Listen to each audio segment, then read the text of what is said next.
sabe de onde é que é a pérola? Onde é que ela surgiu?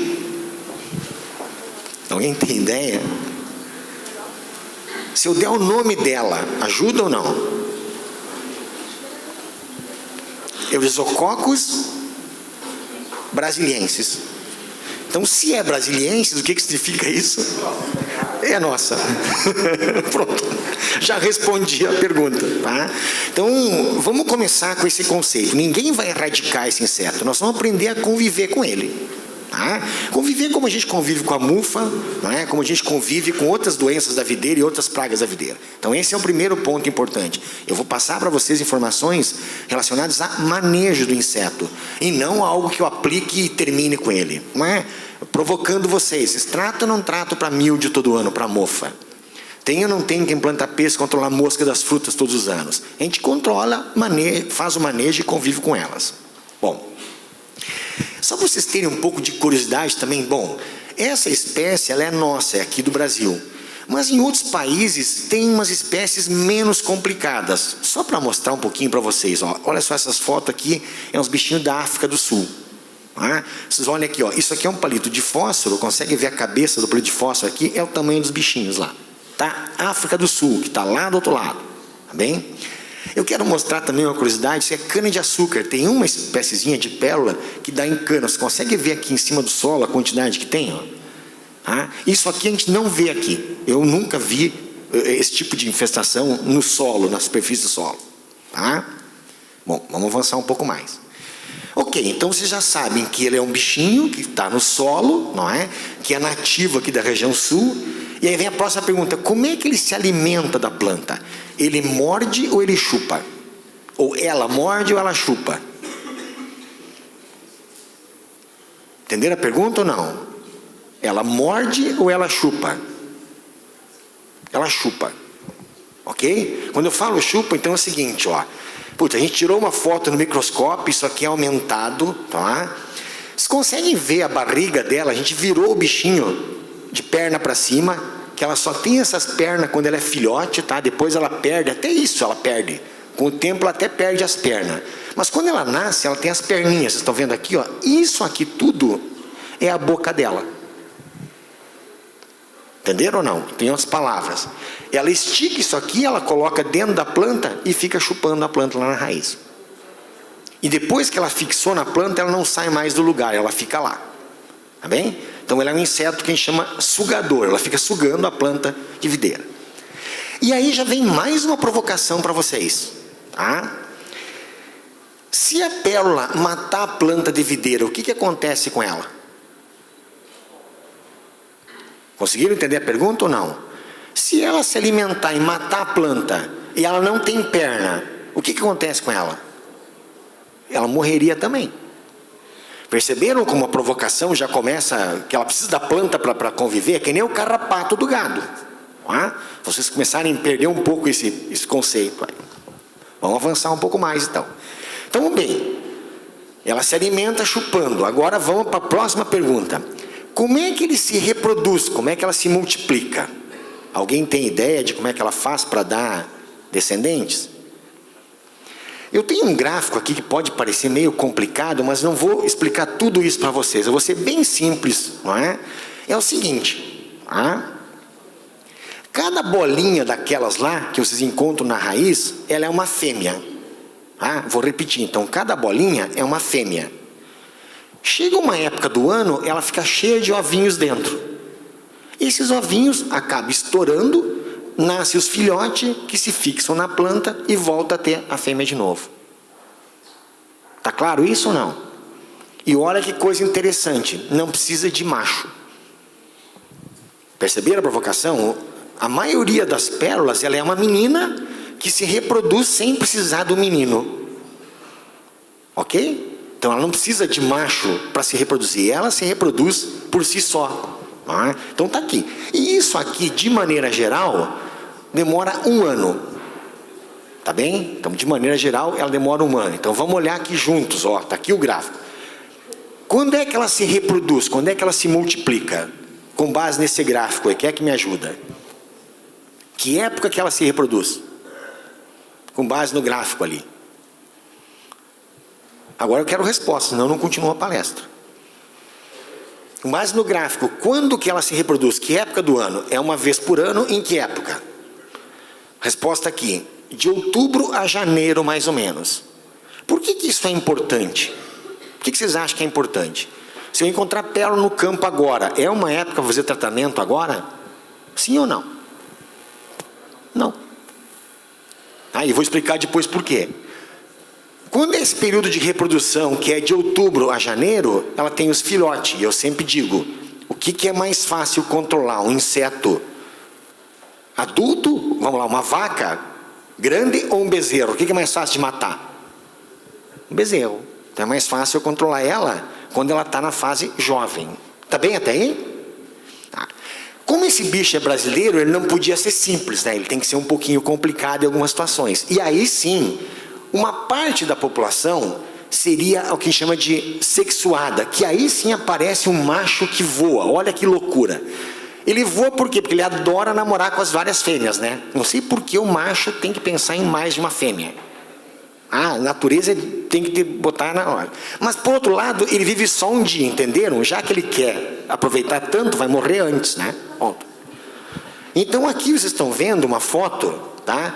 Isso aqui é uma fêmea de pérola e o machinho do lado lá para acasalar. Isso é raro, não é uma coisa comum.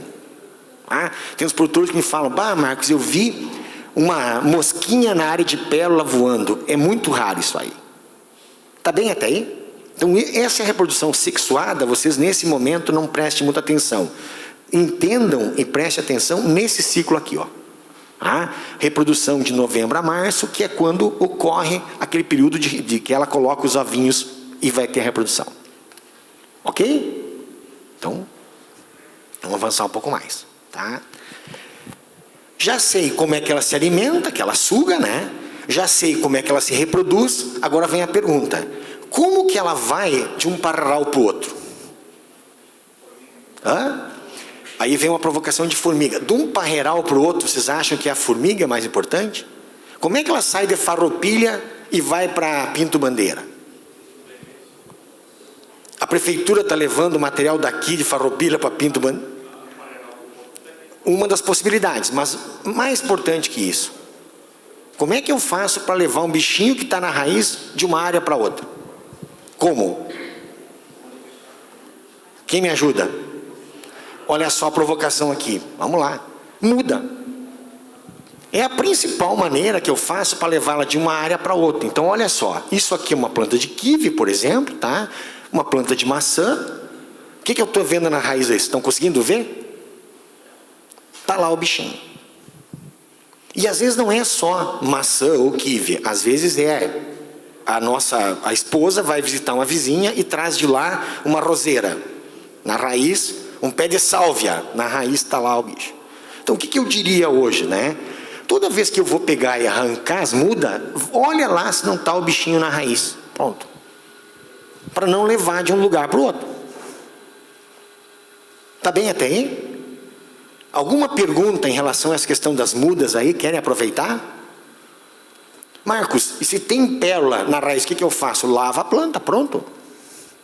Lava ela. Não precisa nem aplicar produto, é só pegar e lavar. Porque se eu remover ela daqui, ó, ela vai morrer, né? Lembra que eu falei para vocês que ela está chupando? Eu arranquei ela, morreu. Mega capítulo? Então tá bem. Foi com base nessas mudas, tá? Que foram de um lugar para o outro, que ela acabou saindo aqui do sul e hoje até lá no Nordeste já tem. Lá em Petrolina, por exemplo, que produz uva de mesa, a gente encontra pérola lá também. Tá? Então foi assim que ela foi para os diferentes estados, diferentes locais aí de um lugar para o outro. Bom, aí alguém falou antes de formiga. Isso também é importante. Tá? Então o que significa? Dentro do vinhedo, de uma planta para outra, tem uma formiguinha que, olha lá, ó, pega o filhote e leva ela de um lugar para o outro dentro do vinhedo. Então essa dispersão dentro do vinhedo acaba acontecendo em função de uma formiguinha. Mais um detalhe, essa formiga, ela não pica, tá? Não é aquela que morde e não é aquela que carrega folha. Tá? É uma que gosta de doce. Tá? Isso é importante vocês entenderem. Ok? Então, ou seja, ela não é aquela que corta a folha, não é essa, e não é aquela que a gente bota o pé e pica a gente. é uma que é doceira, porque ela gosta de doces, a formiguinha que espalha a pérola. Hein? Bom, então vamos só revisar com vocês essa primeira parte, que se a gente não conhecer o bichinho, eu não tenho nem como falar depois na sequência sobre medidas de controle. Tá? Então vamos começar assim. Número 1, ela é nativa daqui, da nossa região. Tá? Então significa o quê? Eu não consigo erradicar ela, eu preciso aprender a conviver com ela. Número 2, lembra que ela demora 1 ano para se multiplicar? Tá? Então, por que isso aqui é importante? Deixa eu fazer uma pergunta para vocês agora. Que época que a gente planta um vinhedo? Hã? Agora, não é isso? Então vamos imaginar o seguinte. Se eu colocar uma planta agora no campo, quando que o bichinho se reproduz? Começa a se reproduzir? Estão lembrados do meu comentário anterior? A partir de novembro, não é isso? Tá, se eu colocar a planta agora, em julho, eu preciso aplicar produto agora? Entenderam a pergunta ou não? É época de aplicar produto agora? Não. Por quê? Porque o bichinho só vai infestar mais tarde. Fez sentido esses detalhezinhos, que é importante a gente conhecer a biologia? Então vamos mais um pouquinho para frente. Então ela se reproduz, como eu falei, de novembro a março, tá? Que é outro ponto. E ela se espalha com mudas, principalmente. Obviamente que não só de videira, eu falei de kiwi, eu falei de outras espécies também. Então ela também se espalha, mesmo os ornamentais, enfim, e aí por diante. E aí alguém perguntou assim, com material, implementos também, o que pode acontecer é, nós estamos muito morro, né? O que está organizando uma região para plantar uva, tem um canto que está infestado, quando tu espalha, tu pode espalhar também com a questão das máquinas. E aí, se foi trabalhado num parreiral que está infestado, quando a máquina vai para um outro local e as rodas estiverem sujas, tu pode levar um inseto para lá. É um cuidado que tem que ter. Ok? E as formigas são importantes para estabelecer ela dentro do vinhedo. Então, eu acho que agora a gente já conheceu um pouquinho sobre a pérola. Vamos pensar agora em como é que a gente convive com ela. Esse é um ponto importante a gente conversar. Então vamos lá, vamos pensar juntos agora aqui. Ok? Vocês vão implantar uma área nova de vinhedo. Vamos tomar uma decisão agora. A gente está implantando uma área nova esse ano. Bem? Se eu vou falar de pérola, como é que eu faço para saber se eu tenho ou não tenho que controlar inseto? O que é que me ajuda aí? Vou plantar uma área nova. O que é a primeira coisa que eu devia saber? Falando de pérola. Qual é a primeira pergunta? Vou plantar uma área nova. Quem me ajuda? Oi? Saber o histórico da área. Se tem ou não tem pérola. Aí eu vou fazer uma pergunta para vocês. Se eu sei que tem pérola, eu não teria uma outra área sem pérola para plantar? Perceberam a provocação inicial? É só para vocês pensarem isso aí, tá? Por que eu vou plantar numa área que já tem pérola? Ou então o contrário. Não tem pérola, como é que chega a pérola nessa área? Como? De duas maneiras que eu falei principais. Uma, muda. Então eu vou ter que saber se eu vou trazer de onde eu trago a muda. E a segunda é a máquina, o implemento, que são os dois cuidados que eu tenho que ter. Ora, se eu começar um vinhedo de uma área que não tem pérola, eu não vou precisar aplicar produto, eu não preciso fazer nada. O que eu preciso saber? Que para entrar pérola nessa área, ou eu trago junto com o material vegetativo ou com a máquina, senão não vai entrar. Está claro isso para vocês ou não? Então o primeiro ponto-chave, quem não tem pérola, não leve para lá o inseto. Simples assim. Mega capítulo, entenderam essa ideia inicial? Bom, vamos lá. Então aquilo que eu falei, se eu tenho uma área nova e vou abrir ela, nesse caso, o que poderia acontecer? Eu tenho uma mata nativa aqui, não tenho? Se lá dentro eu tiver uma planta que hospeda a pérola, pode ou não pode de repente estar lá um inseto? Isso é uma coisa que eu tenho que descobrir na hora que eu estou fazendo a limpeza da área. Tá bem? Aonde está o nosso grande problema hoje? E isso é o ponto que nós vamos conversar agora com mais calma para vocês entenderem. Onde é que está o grande problema hoje? Está nas áreas de replantio. Em outras palavras, eu tenho um vinhedo, né? Eu tenho meu vinhedo e o vinhedo começou a morrer. E eu vou arrancar ele. E aí, vamos pensar juntos aqui, né? Eu tenho um vinhedo que está tudo morrendo lá. Ok? Está lá, tem aqueles buracos dentro da área, está todo ele com problemas. E aí, o que a gente vai fazer? A gente sabe que essas áreas Tem ou não tem, às vezes, um monte de doença junto? Sim ou não? Sim. Tá? E isso eu estou falando só duas. Eu estou falando do tal do pé preto, tá? Que é esse aqui. E estou falando do chocolate, que é esse aqui. Tá? Ou então, o que o pessoal acaba fazendo? Não é? Vocês já conhecem isso aqui ou não? Quem é que já viu isso alguma vez na frente? O que é que está sendo feito aqui? Eu vou ganhar tempo. Não é o tal do ganhar tempo? Então, em outras palavras, por que eu cortei essa planta aqui? Por que eu cortei ela? Na maioria das vezes. Qual a razão? Porque ela estava indo para o pau, estava morrendo, aquela coisa toda, né? E aí o que eu faço? Para ganhar tempo, eu já botei uma nova do lado, né? Hã? Preciso explicar mais alguma coisa para vocês ou não? E não é comum isso? Então, em outras palavras, o que estava aqui, não tenho dúvida que essa mudinha no segundo, terceiro ano já vai estar pesteada, né? Porque o que tinha aqui vai passar do lado. Fez sentido isso ou não? Às vezes o tempo que a gente acha que está ganhando nesse tipo de atividade, nós estamos perdendo tempo. A gente quer acelerar uma coisa e esquece de fazer um monte de coisinhas. E aí vem o detalhe. Olha aqui, ó. O que vocês estão vendo nesse monte de galhos aqui no interior do vinhedo? Posso mostrar um pouco mais para vocês? O Daniel vai complementar com isso à tarde. Vocês vão conversar um pouco mais sobre isso, tá? Mas olha aqui, ó. Fica ou não fica na área esse tipo de coisa aí? Lembra que eu estou falando? Eu estou renovando um vinhedo. Não é importante tirar isso tudo antes? Sim ou não? Então esse é o primeiro detalhe extremamente importante. Por quê? Porque muitas dessas raízes aqui tem uma podridão, tem uma doença, em alguns casos pode ter a tal da pérola junto também. Tá? E aqui é a hora de vocês saberem se tem ou não tem pérola. Oi? Mais 10? Tá, então vamos agilizar minha vida aqui. Vocês estão me acelerando um pouquinho, né? Mas tudo bem. Tá. Então vamos lá. O que é a ideia nessa hora aqui? Retirem tudo que é possível desses galhos lá. Tá bem? Vamos avançar um pouquinho mais. E aí agora vem a provocação. Isso aqui é bem antigo. Para a pérola, eu tenho já 22 anos trabalhando com esse inseto. Todo ano tem uma novidade. Todo ano tem uma solução nova, milagrosa aí. Tá? Por que eu falo isso para vocês? Porque eu vou comentar agora, de maneira bem objetiva, o que eu faria se eu tivesse pérola. Agora eu quero dizer muito claro para vocês o seguinte. Dos problemas que nós temos de mortalidade de plantas, a pérola talvez seja responsável por 5% delas. O resto tem muito a ver com qualidade de mudas e com manejo de doenças de solo. Que vocês vão ter um tempo de conversar um pouco mais hoje à tarde. Então vamos lá. Para a pérola da terra tem solução sim. É isso que eu quero passar para vocês. O que eu faria? Então vamos lá. Eu ia conviver com o inseto. Essa é a mensagem que eu quero passar para vocês. Vocês vão conviver com a pérola da terra. A pergunta é, como? Bom, vamos lá. Número 1. Aonde...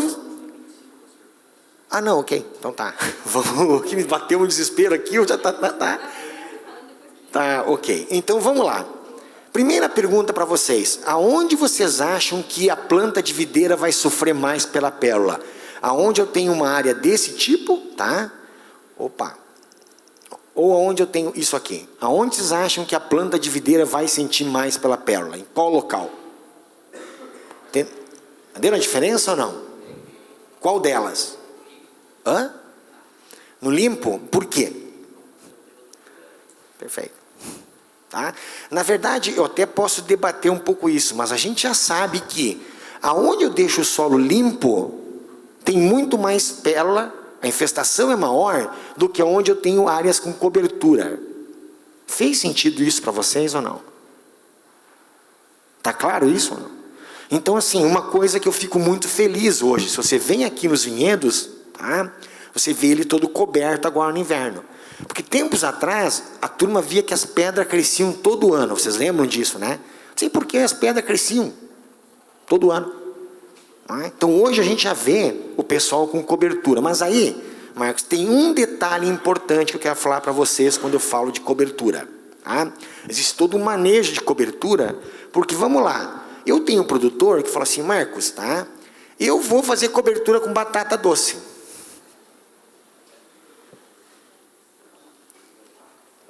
Já vamos lá. Bom, e se eu pegar uma área de pérola e botar batata doce no meio do vinhedo, o que vocês acham que vai acontecer? O que vocês acham que vai acontecer? Enche ou não enche de pérola lá? Cria ou não cria o bicho? Pronto. Mais legal ainda, então, eu encho de figueira na volta do parral para fazer, né, figada, para aproveitar o verderame, como o gringo me fala, né? Não, eu aproveito o verderame. Opa! Então, assim, ó, não vão me plantar língua de vaca, não vão me plantar batata doce dentro da área. Tem uma tal de língua de vaca lá também. Que ela também, se vocês arrancarem a língua de vaca, amarela ou não amarela embaixo? E só para provocar vocês, tá? Eu só para a gente pensar juntos aqui, né? Lembra que eu falei para vocês que a pérola é nativa? Estão lembrados disso, que ela é nativa? Vamos olhar junto uma coisa bem simples. Alguém já viu uma planta de língua de vaca morrer por pérola? Alguém já viu uma planta de língua de vaca morrer por causa da pérola? Porque os dois coexistiram juntos praticamente. Agora pega uma videira, que ela é uma menina de cidade, e joga no interior, cheio de borrachudo, cheio de mosquito, pesteia ou não pesteia? Sim ou não? Não está acostumado, uma picada alérgica, é a videira. A gente traz lá das Europa para cá, bota um bicho desses aqui, dá confusão. Okay? Então, primeira coisa importantíssima, já falei para vocês, cobertura no vinhedo. Agora vamos lá, Marcos, eu estou com plantas novas, eu vou fazer um tratamento para ela. Tem tratamento? Tem. A gente tem hoje 2 inseticidas autorizados para usar para videira, tá? Para controle de pérola. Um deles chama-se imidacloprid, eu deixei aqui em branco porque a gente tem diferentes marcas comerciais, tá? E deixei um outro que é o Thiamethoxam actara. O que é feito? É feito basicamente uma rega na volta do solo, na forma de drenche. Vamos voltar àquilo que eu falei para vocês? Tem 2 produtos. Que época que eu faço a aplicação deles? Quem é que me ajuda? Eu não estou olhando para vocês aqui, é que as câmeras estão me filmando aqui, na verdade, me judiaram aqui, na verdade. Eu olho para a câmera, vocês me perdoem aqui, estão vendo ali, né? Tudo tranquilo. É que a turma daqui é os mais inteligentes, sabem tudo, né? Eu estou... Brincadeira, tá? Não. É que eu olhei só os doutores aqui na frente, eu digo, opa, vamos falar pro... Mas voltamos então. O que isso aqui é uma época que a gente começou, tinha um aplicador de produto, isso aqui o que era? Sabe aquelas bombinhas de posto de gasolina? Que a gente fazia uma aplicação porque a gente falava, olha, tem que colocar 4 litros de água por planta. Hoje o gringo fala o seguinte, mas eu aplico antes da chuva, eu resolvo o problema. Entenderam a lógica? O que é? É que o produto tem que absorver para ir na raiz da planta, é isso. Eles são produtos sistêmicos, mas o bichinho tem que chupar ele. Se eu mergulhar a pérola nesses produtos, não vai matar. Eles não têm ação de contato. Só tem que comer. Então a planta tem que absorver para ele se alimentar e aí reduz a infestação. Aí é tipo, quem trabalha com uvas que tem irrigação hoje, aí é tirar com a unha, como a gente fala. É o melhor sistema que tem de controle via irrigação. A turma ainda não tem muita irrigação, mais o pessoal de uva de mesa que tem, né? Mas esse seria o ideal. Tá? Ótimo. Tá? Respondi em relação à questão de controle químico, tá? Então o que a gente fala sempre? A gente recomenda uma aplicação em novembro, que é quando o bichinho começa a se reproduzir. E em áreas de alta infestação, tá? Em alta infestação poderia ser feito um segundo tratamento em janeiro. Tá? Mas de maneira geral, com uma aplicação em novembro, a gente já tem uma boa resposta. Só que essa segunda aplicação tem que ter só um cuidado. Um deles é 45 dias antes da colheita e o outro é 60. Então, se você tiver plantas em produção, tem que cuidar disso. Uma planta nova, não está produzindo, dá para trabalhar isso, não tem problema nenhum. Se tu fizer só depois da safra, ajuda. Mas eu prefiro aquela aplicação de novembro. Porque daí tu já protege durante a safra. Lembra que depois da safra já teve uma certa reprodução, mas ajuda. Eu diria assim, ó, se antes da safra eu consigo uns 90%, depois da safra eu vou ficar com 70% mais ou menos, tá? Te respondendo. Tem mais alguma pergunta que vocês querem me aproveitar em relação a controle químico nesse momento ou não? Como é que é? Eu posso te passar, de maneira geral, a gente trabalha de 0,2 a 0,5 gramas de IA por planta. Essa diferença é em função do quê? Idade das plantas. A dose menor, plantas novas, e a dose maior, plantas adultas. Gramas de ingrediente ativo de IA. Em áreas que tu renova e tem a infestação, tu arrancando a pareira, ela se desagruda, acontece o que nela? Bom, depende da fase dela. Se ela está no meio do ciclo, ela vai morrer, tá? Óbvio, lembra, tem dois detalhes. Se ela desgruda da raiz, né? Isso mesmo. Quando ela arrebenta a boca, ela fica sem aparelho bucal, ela vai morrer. Agora, se ela já completou o ciclo na bolinha e não tiver muito sol, ela consegue completar o ciclo. Ela vai conseguir. O que é o grande problema? Que fica aquela raiz, tá? Que fica aquela raiz cheia de bichinho lá, porque daí a raiz aguenta mais 3, 4 meses e ela completa o ciclo. Te respondi? Esse é o cuidado. Mais alguma pergunta? Eu tenho uma pergunta aqui. Opa. Eu sou Leonardo de Alexandre, estudante de agronomia, não sou produtor, mas eu me interesso muito na área, por ser estudante e tal. Eu gostaria de saber o seguinte, tem o imidacloprid, que ele é um inseticida sistêmico, né? Ele é para fitossucessivos, só que eu conheço a aplicação dele somente em via foliar. Procura no rótulo Premier. O Premier? Tu vai ver que ele é via solo para drenche. Via solo. Isso aí. Ok. Tá? Porque tu tem o profonil via foliar, o imidacloprid via foliar, que é o provado e outros, e tu tem via drenche, que se usa em café e uva. Dá uma olhadinha lá. Mas o que eu diria para vocês assim, de controle químico eu já passei para vocês as informações. O que eu prestaria atenção em áreas que tem pérola de plantas adultas? Tá? Número 1, eu manteria a cobertura vegetal. Tá? Lembra, não com plantas hospedeiras, uma aveia, enfim, mantém cobertura. Olha só, eu acho bonito isso, não sei por que a turma não acha bonito, eu acho bonito. Tá? Segundo ponto importantíssimo, tá? Boa parte dessas áreas, passou fevereiro, passou a colheita, as folhas caem tudo, por causa de mancha de folhas. O que eu faria? O controle dessas doenças em pós-colheita. Tá claro? Por que é? Se as folhas da videira caírem cedo em fevereiro, o que acontece? Se elas caírem cedo. O que acontece? Mas aí o gringo me fala, mas e quando é que eu vou para a praia, doutor? Se é ali, na época. Lembrem, se as folhas ficarem na parreira, ela vai ter mais reserva para o ano que vem brotar melhor. Então é uma coisa importante. Tá? Terceiro ponto importante. Deem uma olhada na questão de cochonilhas em algumas situações. Tá? E aí, a época é agora para a gente fazer o que a gente fala. Tá? O controle de inverno, o tratamento de inverno com cauda focálcica. Tá?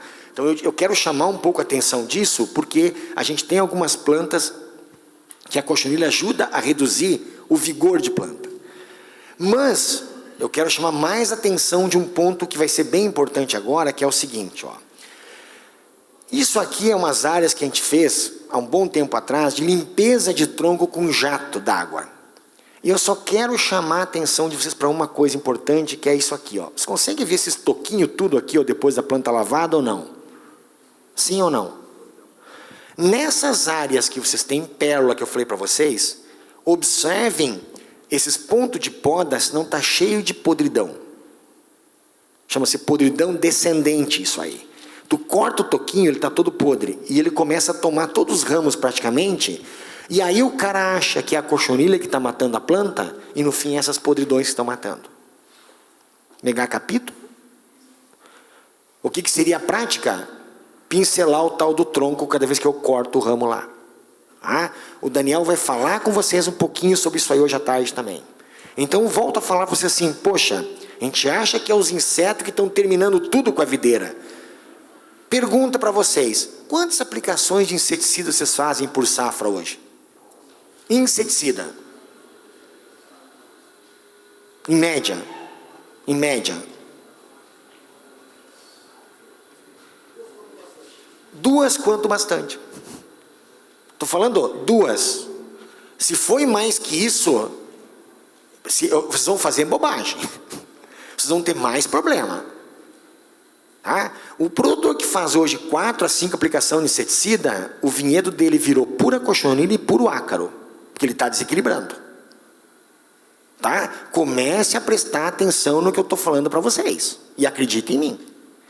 Hoje, na videira, para insetos, mais que 2 a 3 aplicações por safra, vai dar bobagem. Vocês vão me ligar lá, doutor Marcos, tem cochonilha. Doutor Marcos, tem ácaro. Porque o que acontece? Tu aplica um produto que vai desequilibrar para outras pragas. E a gente não tem, a gente tem o quê? Tá? Eu vou pular isso aqui, tá? Vou pular isso aqui também. O que a gente tem? A gente tem traça dos cachos que um tratamento resolve. Tá claro? E a gente tem em alguns casos, tá? Umas lagartas que também com um tratamento resolve. Tem alguma coisa além disso? Ok, então pode, mas assim, numa área que eu tenho um coleóptero em explotação, provavelmente a infestação de outras pragas é menor depois. Isso é um detalhe muito localizado. Pode ser, é uma terceira situação, por isso que eu falei de 2 a 3. O que eu vou deixar de mensagem para vocês? Tá? Pérola, tá claro.